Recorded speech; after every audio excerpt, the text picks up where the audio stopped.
देख लो भाई, पिलाओ दूध, मतलब कुंवारी गाय का दूध पिया करो। तब गरीबदास जी 10 वर्ष के बालक खड़े हुए, उनकी एक प्रिय बछिया थी, उसको लाए पकड़ के गले की रस्सी से पकड़ के कहने लगे, देखियो महाराज जी, इसका बच्चा तो है नहीं, दूध कैसे देगी, जैसे बच्चा व्यवहार करा करता है। परमात्मा बोले, भाई कोई दूध का निकालने का है पात्र तुम्हारे पास? कहा जी, ये जल पीती, ये लस्सी लाए थे, अभी धो धा कर रखा साफ, ये रखा 5-4 किलो का, 5-6 किलो जो उसमें जल आ जाए ऐसा था। परमात्मा ने कहा रखो इस बछिया के नीचे। गरीबदास जी पकड़ के बैठ गए। अगलो जी ये बालक था, उन्हें सोची मजाक करें हमारा जीता है। परमात्मा ने कमर में थप्पी लगा दी, इसके आशीर्वाद मेरा हाथ रख दिया कि बछिया के लंबे लंबे स्वतन हो गए और अपने आप दूध की धार बहगी, पात्र भरते ही बंद हो गया। वो सतगुण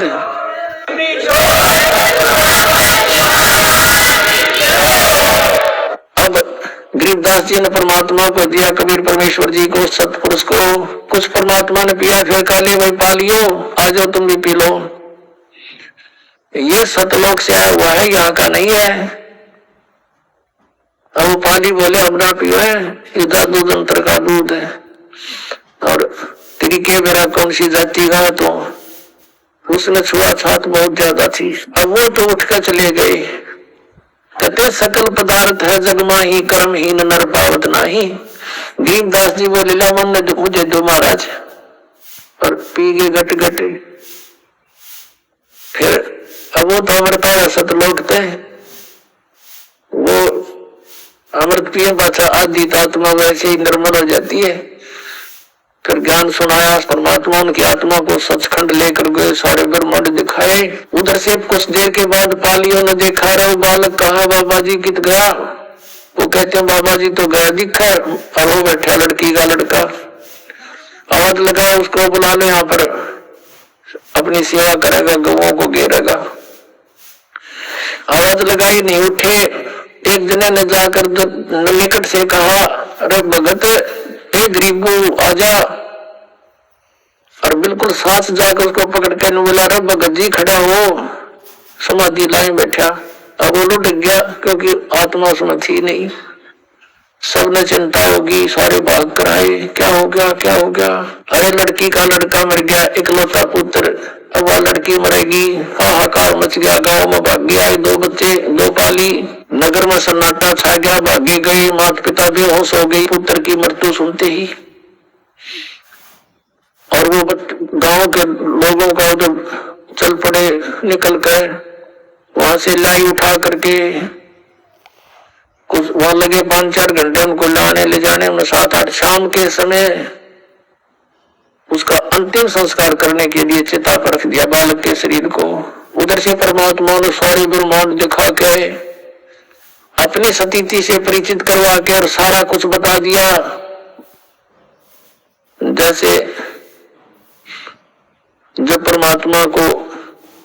परमात्मा दूसरे रूप में, जिंदा के रूप में साथ गए गरीबदास जी के, और ऊपर अपने ही दूसरे रूप में जो 3 सतीथि में परमात्मा क्रिया करते हैं, 3 शरीर सतीथि से, तो उस वहां सतीर सतीथि में जहां वो रहते हैं, उस एक बहुत बड़ा गुम्बद बना हुआ, बहुत बड़ा,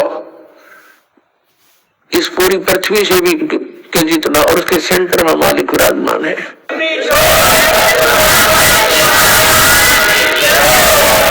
पृथ्वी तो ऐसे गोल है, वो ऐसे प्लेन है, ये ऐसा समझ लो।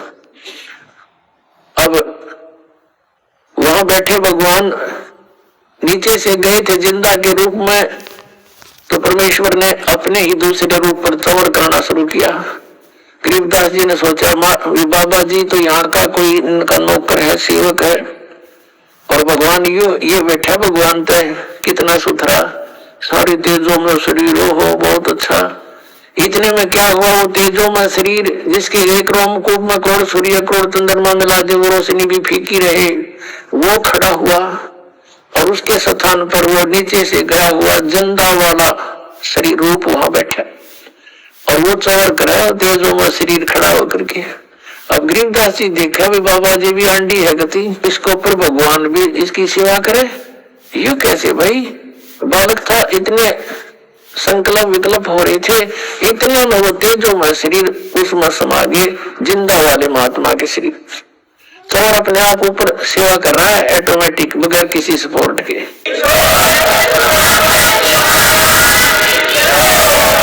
तब परमात्मा ने कहा कि बेटा, मैं असंग ब्रह्मांड का स्वामी हूं, मैं कुल का मालिक हूं, मेरा नाम कबीर है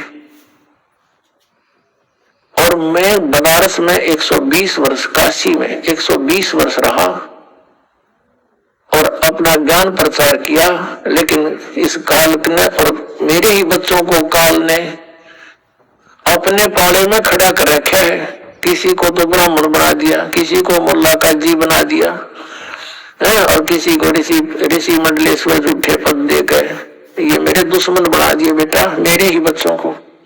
और फिर गरीबदास जी ने कहा, हमारा जीवन यही रख लो, क्योंकि बालिक ने बताया कोट जन्म तना भ्रमत हो गए, कुछ नहीं हाथ लगा रही, सारी सृष्टि रचना सुनाई और तुम यहाँ रहा करते। देखो गरीबदास, ये सारे मकान खाली पड़े, वो जितने वहां धक्के खाते अंडे एक एक झोपड़ी में गुजारा कर रहे हैं, और यहाँ इनके ये सब मकान खाली पड़े हैं। तब गरीबदास जी ने कहा, परमात्मा मुझे यही रख लो, मुझे ना भेजो, यह तो बड़ा आनंद है, बड़े ठाठ है सारे।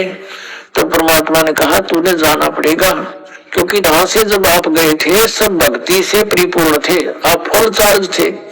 अब तुम सारे बैटरी डाउन हो रही है, अब ये भक्ति का सतनाम मंत्र दूंगा मैं, और इससे तुम फिर दोबारा भक्ति करो और शीघ्र चार्ज हो जाओगे मिनटों में। ये इतना गजब का मंत्र है, आज तक किसी को मिला है को नहीं। और अगर मान ले कोई नकली इसका किसी से लेकर जाप बिकरा तो ये काम नहीं करे, क्योंकि अधिकारी बिना इसका काम हो ही नहीं सकता, ये अध्यात्म मार्ग है। तो अब तुम जाओ और अपने भाई बहनों को समझाओ जाके, तेरा परम कर्तव्य बनता है बच्चा कि सबके अंधेरा हटा दे, सबको समझा दे। फिर गरीबदास जी ने कहा, भगवान वहां तो बहुत गुंडा लोग, तो डर लगने लग गया हमें, उस गंदे लोग थे। अब वहां जाने के बाद अपने माता पिता, भाई बहन, आने वाले पुत्र पुत्रियां, उन सब का ज्ञान होता है कि ये कैसे हमारे साथ जुड़े हैं। कभी कोई कुछ था, कभी मैंने उसका ऐसा लिया था, उसका देने आ रहा है, वो सारा ज्ञान हो जाता। तब यहाँ रुचि ना बनती आत्मा की। बहुत कुछ कहा गरीबदास ने कि भगवान वहां तो कभी सारा झूठा जुगाड़ है, रख लो मेरे दाता। परमात्मा ने कहा, बेटा ऐसे नहीं रखा जा सकता, आप जाओ स्वयं भी भक्ति करो। ये भगवान वहां भक्ति काल में कर नहीं देगा, ये तो कब बैठा देख कसाई वहां से दिखे ना रहा, 1 लाख मनुष्य शरीरधारी प्राणियों को नियत खाता है, और ये सबको यहाँ पर सबकी रेल बना रखी है, मिनट की फुर्सत नहीं, एक पेट के लिए सारा दिन धक्के खा के करोड़ों पाप करके इंसान शाम को विश्राम करता है। तो परमात्मा ने कहा, बेटा यो ऐसा मंत्र दे दिया, जैसे जब ही सतनाम हृदय धरो भरो पाप को नाश, जैसे चिंगारी अग्नि की बेटा पड़े पुराने घास, तो ढेर सारा घास हो।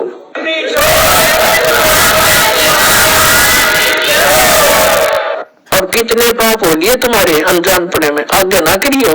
जो जानबूझ के गलती करे वो तो फिर पट्टिया करे। और फिर ऐसा मंत्र है जो आग लगा देगा, सारे संचित कर्मा का भी नाश करेगा, प्रारब्ध वालों का भी करेगा बेटा, और भविष्य में आप करोगे नहीं। और जैसे आपके कर्तव्य कर्म में, आपके प्रतिदिन के कर्म में जो पाप होते हैं वो आप पे लागू नहीं होंगे। और फिर ये मंत्र दे दिया, ये साथ के साथ साबुन और पानी का काम करेगा, जल का। जैसे कपड़ा डेली पहनते हो मैला हो जाता है, साबुन और जल से साफ करो, वैसा ही फिर हो जाएगा। तो ये साधनाएं आपको ऐसी दी जाएंगी, आपका यो आत्मा निर्मल बना रहेगा और पिछले मैल उतर जाएंगे। आगे इस न रोज धोइयो, साधना करते रहना।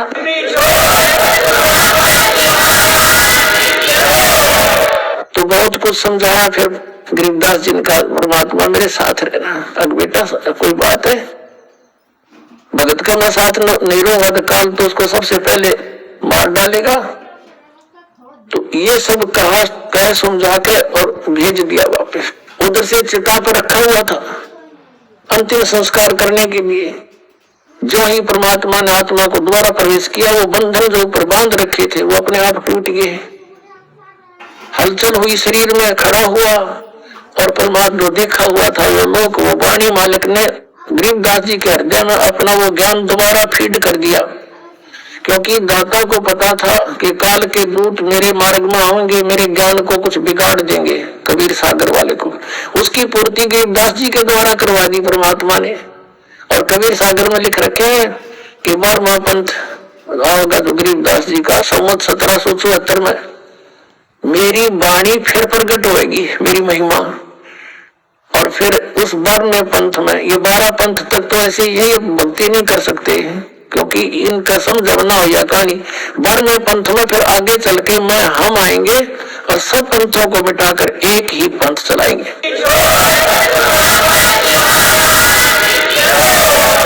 तो उसी आधार से गरीबदास साहिब जी के अंदर उन्होंने अपना यथार्थ ज्ञान दोबारा फीड किया। उन्होंने वो वाणी बोली और एक गोपाल दास नाम के दादू पंथी एक भक्त ने, एक साधु ने वो लिपिबद्ध की, वो तो आज हमारे पास उपलब्ध है।